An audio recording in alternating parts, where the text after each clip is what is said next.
0-1 ya, dan ya kemenangan pada saat itu tuh kan mengantarkan Manchester United ini menjadi pemuncak klasemen ya pada saat itu ya.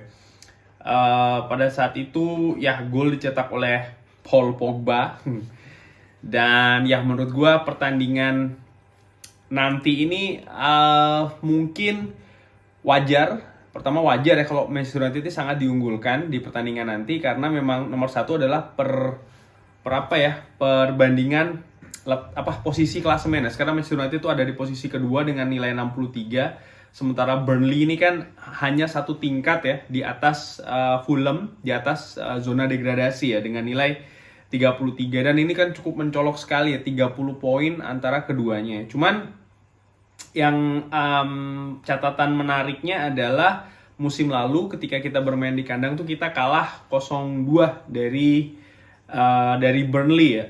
Dan ya di musim sebelumnya, sebelum kita kalah 0-2 tuh di musim sebelumnya lagi kita tuh seri melawan Burnley dengan skor 2-2 ya. Menurut catatan gua ini terakhir kali Manchester United menang di kandang sendiri melawan Burnley itu cukup lama ya. Itu pada tahun 2015 ya, dengan skor 3-1.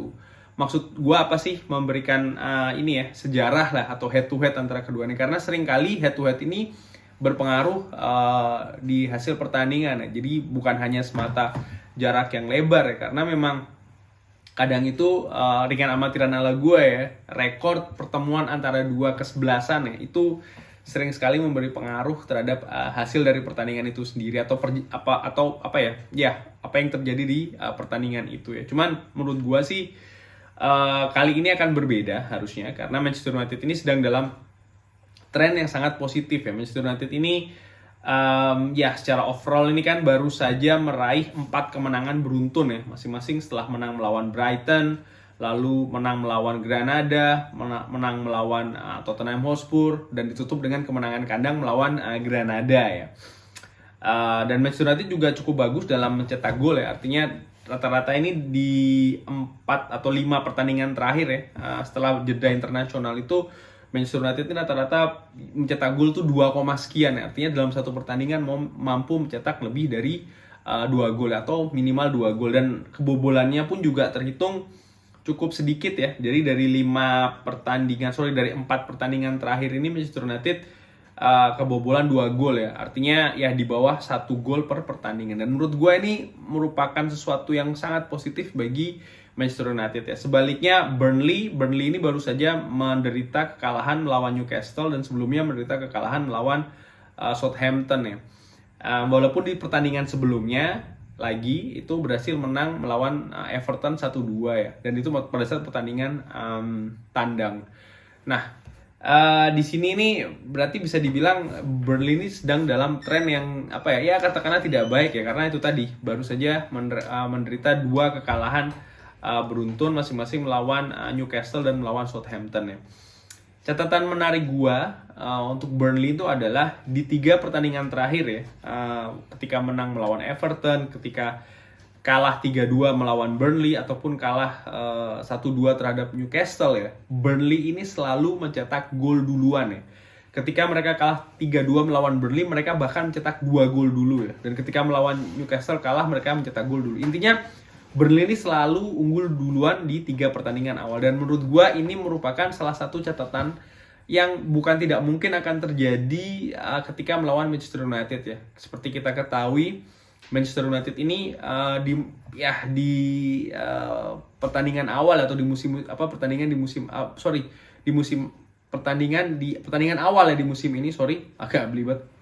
Itu kan sering sekali kebobolan di menit-menit awal ya, terutama di 15 menit atau 20 menit awal. Dan menurut gue walaupun sekarang ini sudah lebih bagus, tapi kalau gue lihat ya dengan amatiran ala gue, contoh ketika melawan Granada kemarin ya, walaupun possession itu Manchester United menguasai peluang segala macam, controlling the game, tapi di 5 menit awal itu sempat Granada ini memberikan perlawanan serangan yang cukup bahaya lah katakanlah ya. Dan menurut gue bukan tidak mungkin ketika melawan Burnley ini akan terulang kembali ya. Jadi kuncinya adalah kalau menurut gue gimana Manchester United ini bisa mengamankan ya katakanlah 20 atau 15 menit awal, katakanlah ini dengan amatiran ala gue. Ini krusial kalau seandainya kita bisa melalui ini, artinya Burnley ini tidak mampu mencetak gol ya, dan kita bisa lebih controlling the game.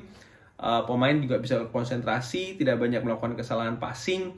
Menurut gue ya mungkin hasil positif bisa diraih, karena Burnley ini kalau mengaca pada pertemuan pertama ini kan ya tipikal tim Inggris ya, lebih ke fisik, agak sedikit keras atau kayak menjurus kasar sedikit-sedikit ke pertandingannya. Dan striker mereka Chris Wood ini benar-benar mengadakan fisik ya untuk di depan, dan menurut gua ya duet Victor Lindelof, Harry Maguire harusnya kalau konsentrasi bagus ya bisa mengawal lah katakanlah seorang Chris Wood ini yang menurut gue jadi goal getter lah di Burnley ya. Selain dua pemain ini gue pikir Luke Shaw dan Aaron Wan-Bissaka bisa dimainkan. Kiper ya ini 50-50 antara De Gea atau Henderson. Gue pribadi sih berharap De Gea jujur karena pengalaman, dan ya dia 3 kali clean sheet di 3 pertandingan terakhir, tapi sepertinya Henderson yang akan ditampilkan oleh Gunnar ya, karena ya semenjak David De Gea absen ini Henderson ini lebih sering mendapat kesempatan, dan menurut gua so far so good juga gitu loh.